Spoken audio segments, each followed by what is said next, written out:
కుళ్ళు కుతంత్రాలు, కుట్రలు, తప్పుడు ప్రచారాలు, ఇంట్లోనే పోటాపోటీ, ఒకని మీద ఒకనికి నమ్మకం లేదు.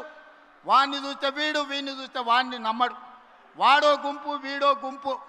ఈ గుంపులలో గిల్లి కజ్జాలు. మన కన్నెపల్లి కోయిండు, మేడిగడ్డల నీళ్లు నింపండి, కన్నెపల్లి ఎత్తండి. అరే బుర్రత కూడా, ఒకవేళ మేడిగడ్డల గేట్లు దించి నీళ్లు నిలబెడితే మేడిగడ్డ ఇప్పటికే కుంగిపోయింది. రేపు తెగిపోతే భద్రాచలం రాముడే ఉండర్రా. 44 ఊర్లు ఖమ్మం జిల్లాలో కొట్టుకోపోతే దుర్మార్గుడా. నీ లుచ్చ రాజకీయాల కోసం మేడిగడ్డ నింపాలి, భద్రాచలం కొట్టుకుపోయేటట్టు చెయ్యాలని అని అడిగితే నోట్లో మాట లేదు. తెల్లారే వాళ్ళ బావ వచ్చిండు. ఇక ఈ బామ్మార్దులు వెనుకడికి ఎవడో ఉన్నాడంట. బామ్మార్ది తపస్సు చేసిండు. రాజ్యంలో రాజును ఎట్లయినా తండ్రి రాజ్యం ఇస్తలేడు, తండ్రిని కానేసి రాజ్యంను ఏలుకోవాలని పెద్ద మర్రి చెట్టు ఎక్కి తపస్సు కూర్చున్నాడు.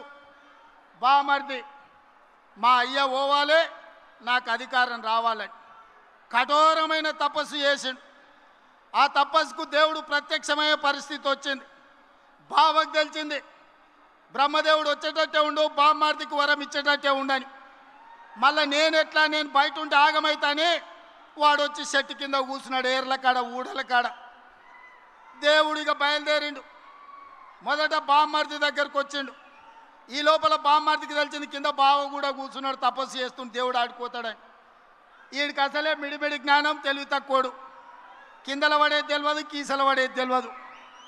అందుకే దేవుడు రాగానే ఆలోచన చేసిండు, ఏమడిగినా మా బావగాడు తెలివి కల్లోడు ఎక్కువ అడుగుతాడేమని.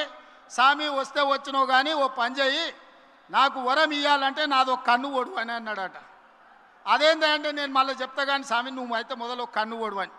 సరే వీడు ఇంత కఠోరమైన దీక్ష చేసి నువ్వు కన్ను ఓడడం అంటే నాదేం పోయిందని వాని కంట్లో ఏలు పెట్టి పొడిచిండు, వాని కన్ను పోయింది. కిందికి బావ దగ్గరికి వచ్చిండు, మరి నీ సంగతి చెప్పని.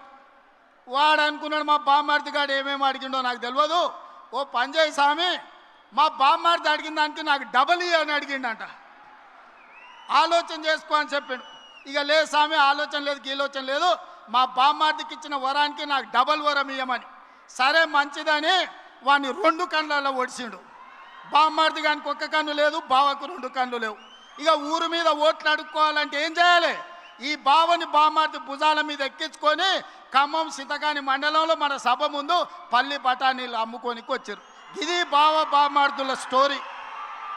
బావెవడో మీకు తెలుసు కదా, తాటి చెత్త అంతా పెరిగిండు కానీ తలకాయలో చింతకాయ అంతా కూడా తెలియలేదు. బామ్మార్ది ఎవడో మీకు తెలుసు కదా, సోంబేరిగాడు. సాయంత్రం అయితే పబ్బులు, పొద్దుటిపూట పోతే గప్పు పనులు. ఇంతకు మించి ఏమైనా చేసిండా వీళ్ళు? Subscribe us and press the bell icon for more interesting updates.